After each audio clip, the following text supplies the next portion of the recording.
May bagong breakfast spot tayo dito sa Nepo Center, Angeles City. This is my favorite.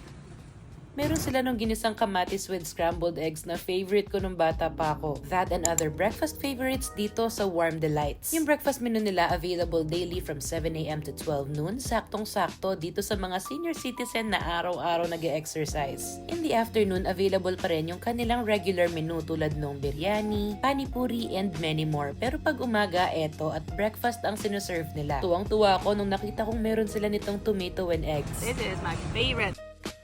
Sobrang happy meal nito para sa akin nung bata pa ako. And honestly, first time ko makakita ng kainan na nagsaserve ng ganito. Kung ayaw mo naman ng rice, you can have their mashed potato with sausage and gravy. Ang laki ng serving. Hindi nga yan naubos ni Papa eh. Those mashed potatoes are so good. Meron din itong parang big breakfast ang dating. It has 3 slices of toast, strawberry jam, sausage, scrambled egg, and potatoes on the side. Kung medyo simple lang ang hanap mo, you can have their sausage with garlic rice and scrambled eggs. Meron din itong Hawaiian burger steak, and that grilled pineapple really makes it a whole lot better. Solid option din itong beef tapa na merong spiced vinegar, potatoes, and eggs. Atin-atin na lang ha, pero medyo kalasa siya ng Jollibee garlic pepper beef. Ipinaris ko yan dito sa ensaladang itlog na maalat. Nakakatuwa 'di ba yung mga classic Filipino breakfast available na dito. Perfect sa mga pauwi na from their graveyard shift or yung mga papasok pa lang sa trabaho. There's also tortang giniling, best served with some ketchup of course. Pero if you have sweet tooth and dessert for breakfast yung type mo, you can have their French toast. It is served with strawberry jam and topped with nuts and a drizzling of caramel sauce. Masarap itong isabay sa mainit na kape. Sakto, meron din silang drip coffee.